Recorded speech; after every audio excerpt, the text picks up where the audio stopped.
വൈകാരികമായിട്ട് മാത്രം പ്രതികരിച്ചിട്ട് കാര്യമില്ല. ഗോൾ അടിക്കുമ്പോൾ കാണികളുടെ പല അഭിപ്രായം പറയും. കളിക്കുന്നവനാണ് അതിന്റെ ബുദ്ധിമുട്ടറിയാം. തിരൂരിലെ ജില്ലാ ഭരണകൂടത്തിന്റെ പിടിപ്പുകേടാണ്. ഇത് വെറും സ്റ്റണ്ടാണത്, പുച്ഛാണ് ഇതിനോട് കേട്ടോ. ഇവിടെ കളപ്പാറയും പുത്തുമലയൊക്കെ ഉണ്ടായപ്പോൾ 360ഓളം ആളുകൾ 2 ഷിഫ്റ്റിലായിട്ടാണ് ജോലി ചെയ്തിട്ടുള്ളത്. ആ കുടുംബം ദുഃഖത്തിൽ നിൽക്കുമ്പോൾ ആ കുടുംബത്തിന് ആക്രമിക്കുന്ന ആയിട്ടാണ്. ചെറിയ ചെറിയ കാര്യങ്ങൾ വലിയ കാര്യങ്ങളാക്കി എടുത്തുകൊണ്ട് മാധ്യമങ്ങൾ കുറെ പഠിപ്പിച്ചു. വെറും തള്ളുകളാണ് ഇവരെ വക. വൈകാരികമായിട്ട് മലയാളിയടാ എന്നൊക്കെ പറഞ്ഞിട്ട് അതിലൊന്നും കാര്യമില്ല, വെറും വേസ്റ്റ്.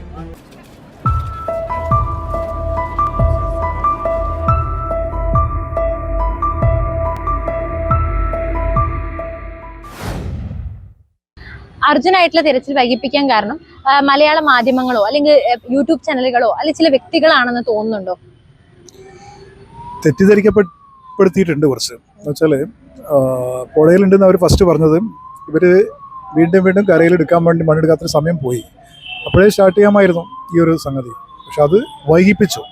പിന്നെ ഇവിടുന്ന് ആളുകൾ പോയിട്ട് യാതൊരു റെസ്പോൺസിബിലിറ്റി ഇല്ലാതെ എന്തെങ്കിലുമൊക്കെ പറഞ്ഞിട്ട് അവരെ കൺഫ്യൂഷൻ ഉണ്ടാക്കി, ഉച്ചത്തിൽ വിളിച്ചു പറയുക. അതുകൊണ്ട് കാര്യമില്ലല്ലോ. വൈകാരികമായിട്ട് മാത്രം പ്രതികരിച്ചിട്ട് കാര്യമില്ല. അപ്പോൾ അത് തെറ്റായി തന്നെയാണ് തോന്നുന്നത്. ഇപ്പോൾ അവരും തിരിച്ചറിയുന്നുണ്ട് തെറ്റായി പോയി ചെയ്തെന്നുള്ളത്, ഓരോരുത്തരും. പക്ഷെ അവരെ കുറച്ച് കാണില്ല, ആ രഞ്ജിത്ത് ഇസ്രായേലൊന്നും കുറച്ച് കാണില്ല. നല്ല മനുഷ്യസ്നേഹിയാണ്, മനുഷ്യനെ സഹായിക്കാൻ വേണ്ടി ചെയ്യുന്നതാണ്. പക്ഷെ അത് ശരിയായ രീതിയിൽ ആയിപ്പോയില്ല എന്ന് മാത്രമേ ഉള്ളൂ. അതുകൊണ്ട് മോശമാക്കി പറയല്ല. മലയാള മാധ്യമങ്ങളൊക്കെ ഇതൊരു മത്സരമായിട്ട് എടുത്തിട്ട് അവർ റേറ്റിംഗിന് വേണ്ടി തീർച്ചയായിട്ടും അവർ തമ്മിൽ ഉൾപ്പോര് നമ്മൾ അറിയുന്നുണ്ട്. ഓരോ ചാനൽസ് ചാനലിനെ കഴിഞ്ഞ ദിവസം കണ്ടു, മറ്റേ അരുൺ കുമാറിനെ, മറ്റേ വേറെ ഏതൊരു ചാനലിനെ പുള്ളി വ്യക്തിപരമായി പേഴ്സണലി പേരെടുത്ത് പറയുന്നുണ്ട്. അപ്പോൾ അവർ തമ്മിലുള്ള ക്ലാഷാണത്. ഇത് വെറും സ്റ്റണ്ടാണത്, പുച്ഛാണ് ഇതിനോട് കേട്ടോ. 100% പുച്ഛാണ്, അത്രയേ ഉള്ളത്. ഒരുപാട് ആളുകൾ മനസ്സിലായ കാര്യമാണ്. പുച്ഛിക്കപ്പെടുന്ന സംഭവം, തള്ളേണ്ട സംഗതി തന്നെയാണ്. വെറും തള്ളുകളാണ് ഇവരെ വക. വൈകാരികമായിട്ട് മലയാളിയടാ എന്നൊക്കെ പറഞ്ഞിട്ട് അതിലൊന്നും കാര്യമില്ല, വെറും വേസ്റ്റ്. അതങ്ങനെ മനഃപൂർവ്വം ചെയ്യുന്നതല്ല, അതങ്ങനെ സംഭവിക്കുന്നതാണ്. അല്ല ഒരാളെ ബോഡിയോ അല്ലെങ്കിൽ ഡെഡ് ബോഡിയോ കിട്ടുന്ന എത്രയും ദിവസം കാത്തിക്കണം, അല്ലെങ്കിൽ എത്ര ദിവസം അത് പ്ലാൻ ചെയ്തിട്ട് ചെയ്യാവുന്ന സംഗതിയല്ല. സ്വാഭാവികമായിട്ടും ചിലപ്പോൾ കിട്ടൂല, അപ്പോൾ അത് നീണ്ടു പോകും. കർണാടകയിൽ ഇതിന്റെ ഭാഗമായിട്ട് ആദ്യം ഒരുപാട് കുറ്റപ്പെടുത്തലുകളൊക്കെ ഉണ്ടായിരുന്നു. അതൊക്കെ എന്നുണ്ടെങ്കിൽ ഈ സ്ഥലത്ത് എത്തുമ്പോഴേ ആ പ്രവൃത്തിയിൽ ഏർപ്പെടുമ്പോഴേ അതിൻ്റെ ബുദ്ധിമുട്ടുകൾ അറിയുള്ളൂ. നമ്മളിവിടെ നിന്നിട്ട് കാഴ്ചക്കാരൊക്കെ ഫുട്ബോൾ കളിക്കുമ്പോൾ കാണികളുടെ പല അഭിപ്രായം പറയും. കളിക്കുന്നവനാണ് അതിന്റെ ബുദ്ധിമുട്ടറിയാം. അതേപോലെ അതൊക്കെ ഗ്രൗണ്ടിൽ എത്തിക്കഴിഞ്ഞാൽ അറിയാം അതിന്റെ ബുദ്ധിമുട്ട്. ആ രഞ്ജിത്ത് ഇസ്രായേൽ എന്ന് പറഞ്ഞ വ്യക്തിനെ എല്ലാവരും ഭയങ്കരമായിട്ട് ക്രൂശിക്കുകയുണ്ടായി. ഇപ്പോൾ ഫുള്ള് എല്ലാവരും സൈബർ ആക്രമണമാണ് അദ്ദേഹത്തിന് നേരിട്ടുകൊണ്ടിരിക്കുന്നത്. ഇതൊക്കെ ഓരോരുത്തരുടെയും അനുഭവങ്ങളും അറിവൊക്കെ വെച്ചിട്ടാണ് ഒരു കാര്യത്തിലേക്കാം. ചിലപ്പോൾ അതിന് വിപരീതമായിട്ട് സംഗതികളുണ്ടാവും. നമ്മളെ മുൻകൂട്ടി തീരുമാനിക്കുന്നതല്ല, നമുക്ക് അറിയുന്ന കാര്യങ്ങളായിരിക്കില്ല പുതിയൊരു സാഹചര്യം പുതിയൊരു സന്ദർഭത്തിലും വരുന്നത്. അപ്പോൾ അത് അയാൾക്ക് അറിയാത്തൊരു സംഗതിയാണെങ്കിൽ പിന്നെ കുറ്റപ്പെടുത്തവരെ ആളെ അറിവ് വെച്ചിട്ട് പറയുന്നതാണ്. ഈ പിന്നെ ആ കുടുംബത്തിനെയും പിന്നെ കരയുന്നില്ല, കണ്ണീരില്ല എന്നൊക്കെ പറഞ്ഞിട്ട് അവരെയും കുറെ കുറ്റപ്പെടുത്തുന്നുണ്ടായി. അതൊക്കെ മനുഷ്യന്റെ സാഡിസാണ്, വേറൊന്നല്ല. അതൊക്കെ വളരെ തെറ്റ്, അതൊന്നും ചെയ്യാൻ പാടില്ല. അതൊക്കെ അവനാന്റെ ഫാമിലിയിലേക്ക് വരുമ്പോഴേ അതിനെക്കുറിച്ച് തിരിച്ചറിയുള്ളൂ. വളരെ തെറ്റാണ് ചെയ്തത്, അതൊരിക്കലും പാടില്ലാത്തതാണ്. പിന്നെ മനുഷ്യൻ അങ്ങനെയാണല്ലോ. മനുഷ്യൻ എന്ന് പറഞ്ഞാൽ ഒരു വലിയ സമൂഹമായി മാറുമ്പോൾ ആളൊക്കെ അങ്ങനെയാണ്, വ്യക്തിപരമായിട്ട് ഓക്കെ ആയിരിക്കും. അതാണ് അതിൻ്റെ കാര്യം. ആ ഫാമിലി അത്രയും വിഷമത്തിൽ, കാരണം 10 ദിവസമായിട്ട് ആ ബോഡി അതിൻ്റെ ഉള്ളിൽ കിടക്കുന്നുണ്ട്, എന്താണെന്ന് അറിയില്ല. പൊട്ടിപ്പൊളിഞ്ഞ് പോയോ, ഗ്ലാസ് പൊട്ടി പുറത്തേക്ക് പോയോ, അല്ലെ ഉള്ളിൽ തന്നെ കിടക്കണ അതിൻ്റെ അവസ്ഥ എന്താണ് എന്നൊന്നും അറിയില്ല. അതൊക്കെ ആലോചിച്ച് അവരാകെ പുണ്ണാവുന്നുണ്ടാവും, ആ അമ്മയും വീട്ടിലുള്ള ബാക്കിയുള്ളവരും. അപ്പോൾ അതാണ് അതിൻ്റെ ഒരു അവസ്ഥ. അല്ല, അത് കൃത്യമായി പറയാന്ന് വെച്ചാൽ കർണാടക സർക്കാരിന്റെ അല്ലെങ്കിൽ അവിടുത്തെ ഷിഗോളയിലെ ജില്ലാ ഭരണകൂടത്തെ, ഷിരൂരിലെ ജില്ലാ ഭരണകൂടത്തിന്റെ പിടിപ്പുകേടാണ്. ആ ജില്ലാ കളക്ടറുടെ എക്സ്പീരിയൻസ് ഇല്ലായ്മ. കാരണം ഞാൻ മനസ്സിലാക്കുന്നത് ഇവിടുത്തെ മാധ്യമങ്ങൾ റിപ്പോർട്ട് ചെയ്തതാണ്, പുതിയതായിട്ട് വന്ന ജില്ലാ കളക്ടറാണ് കാര്യങ്ങളാണ്. ഒരു ദുരന്തം ഉണ്ടായിട്ടുള്ള റെസ്ക്യൂവിനെ ഏകോപിപ്പിക്കേണ്ടത് ജില്ലാ മജിസ്ട്രേറ്റ് കൂടിയായിട്ടുള്ള ജില്ലാ കളക്ടറാണ്. അതിനകത്ത് അവർക്ക് വീഴ്ച പറ്റിയിട്ടുണ്ട്. പോരാട്ടെ സ്പീഡേത് അല്ലെങ്കിൽ ഇവിടുത്തെ ഉൾപ്പെടെയുള്ള ഒരു കാര്യമുണ്ട്. ഇവിടെ വളണ്ടിയേഴ്സിന് ലഭ്യമാകുന്നുണ്ട്.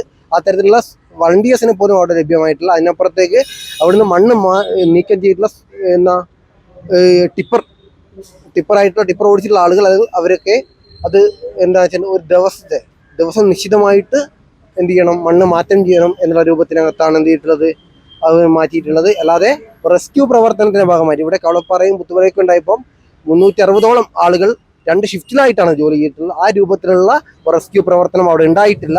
അത് തീർച്ചയായിട്ടും വേണ്ടിയിരുന്നത് കർണാടക സ്റ്റേറ്റിന്റെ പിടിപ്പുകേടാണ്, ആ ജില്ലാ ഭരണകൂടത്തിന്റെ പിടിപ്പുകേടാണ്, ഏറ്റവും ഒടുവിൽ ആ SP-യുടെ കൂടി പിടിപ്പുകേടാണ്.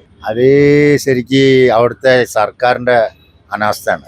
ശരിക്കും അത് ഫസ്റ്റ് തന്നെ സ്റ്റാർട്ടിങ്ങിൽ രക്ഷാപ്രവർത്തനം നടത്തുകയാണെങ്കിൽ കിട്ടൂ. പക്ഷേ ഇതിങ്ങനെ ഇട്ട് നീളിച്ചു പോയി, രക്ഷാപ്രവർത്തനം നീണ്ടു പോയി.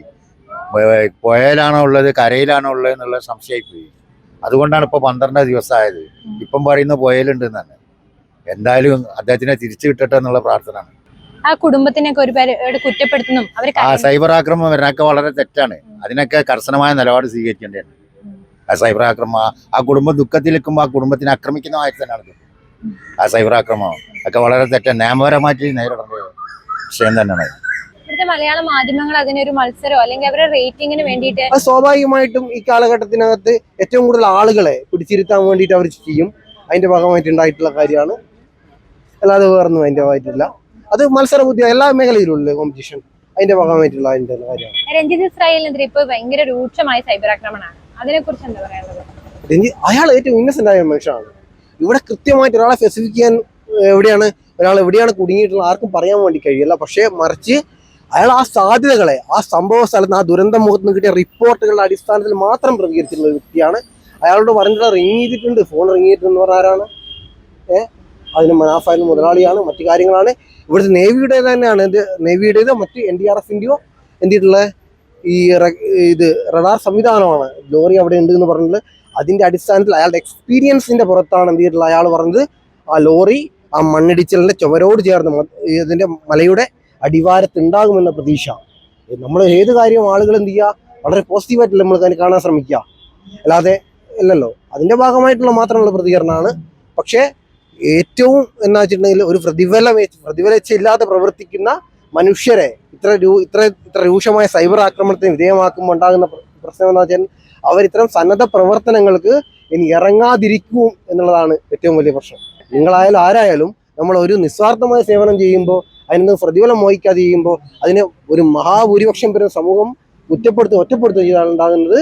അയാൾ എന്ത് ചെയ്യും, ആ മേഖലയിൽ നിന്നും പിന്മാറുക തന്നെയാണ്. അല്ലാതെ പറഞ്ഞല്ലോ.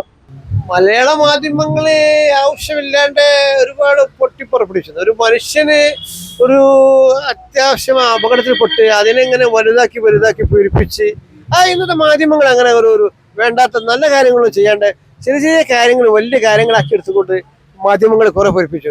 ഒരു പാവം മനുഷ്യനാർക്കും പോലും ഇങ്ങനത്തെ അപകടങ്ങൾ അത് വലിയ കാര്യത്തിൽ ഒരു തെരഞ്ഞെടുപ്പിന്റെ പ്രതീക്ഷ പോലെയാണ്. മനുഷ്യനെ പറ്റുന്ന അപകടങ്ങളെ പറ്റി മനസ്സിലാക്കേണ്ടത്. നമുക്ക് പറ്റില്ല അപകടങ്ങൾ, നമുക്ക് അപകടം പറ്റിയാൽ ആളുകൾ ഇങ്ങനെ പൊട്ടിപ്പുറപ്പിച്ചാൽ ഓനിക്ക് നല്ലോണം കിട്ടി അങ്ങനെ പറഞ്ഞ ആളുകൾ അങ്ങനെ പറയരുത്. മാധ്യമങ്ങൾക്ക് അങ്ങനെ കുറെ കടഞ്ഞാലുണ്ടല്ലോ. സ്വാതന്ത്ര്യത്തിന് വലിയ സ്വാതന്ത്ര്യം അങ്ങനെ പാടില്ല.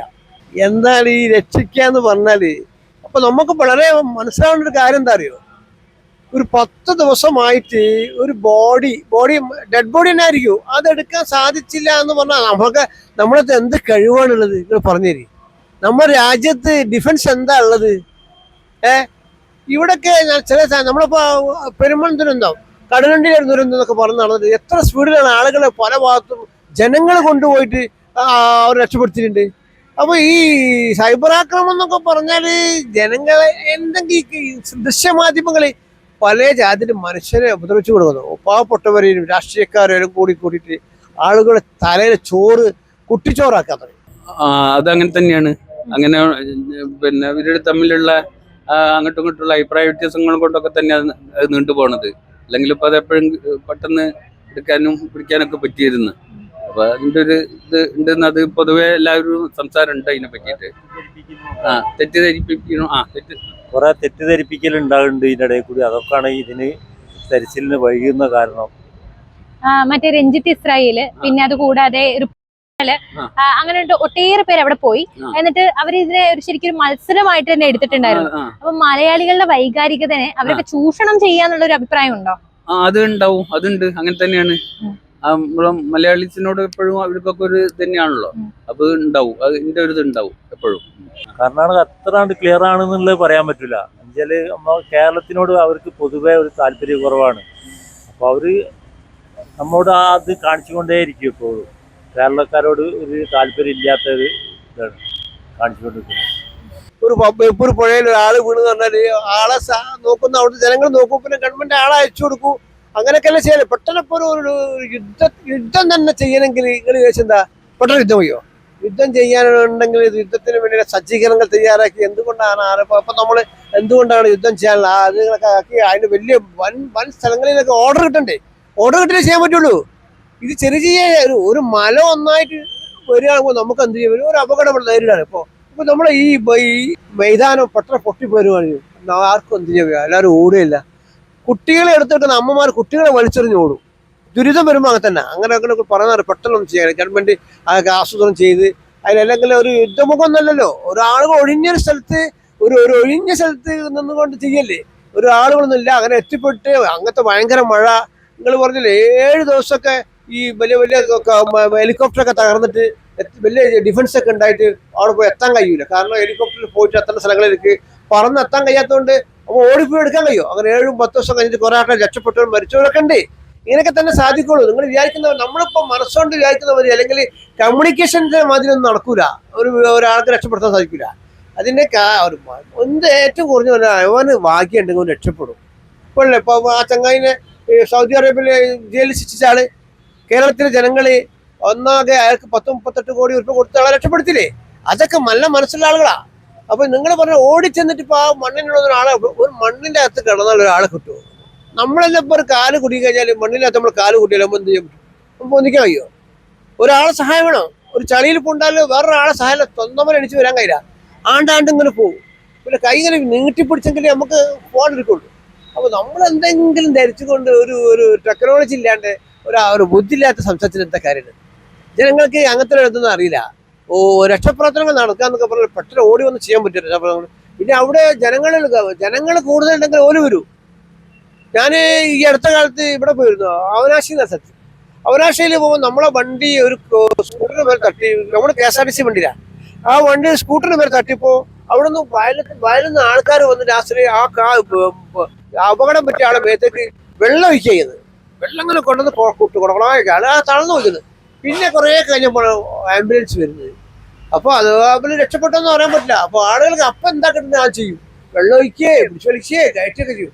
അറിയാണ്ട് പാടില്ല. റോഡിൽ അപകടം വന്നാൽ ആൾക്കാർ കൈ കാലൊക്കെ പിടിച്ചു വലിക്കുന്നത് ചെയ്യാൻ പാടില്ലല്ലോ. അതിന്റെ മർമ്മം നോക്കിയിട്ട് ചെയ്യാൻ പറ്റുള്ളൂ. അപ്പോൾ പിന്നെ അവന്റെ കൈ തീരെ വന്നാലേ പോകും. അപ്പോൾ നമ്മൾ അതിന്റെ ക്വാളിറ്റി നോക്കി ക്ലാരിറ്റി നോക്കി ചെയ്യാൻ പറ്റുള്ളൂ. അല്ലാണ്ട് അർജുന് ഈ രാജ്യത്തിന്റെ ജനങ്ങളെ പറ്റിയോ ഡിഫൻസിനെ പറ്റിയോ ഗവൺമെന്റുകളെ പറ്റി കുറ്റം വേണമെന്ന് കാര്യമില്ല. ഭാഗ്യമുണ്ട് രക്ഷപ്പെടൂ. എല്ലാവരും അങ്ങനെ തന്നെ. ഭാഗ്യം.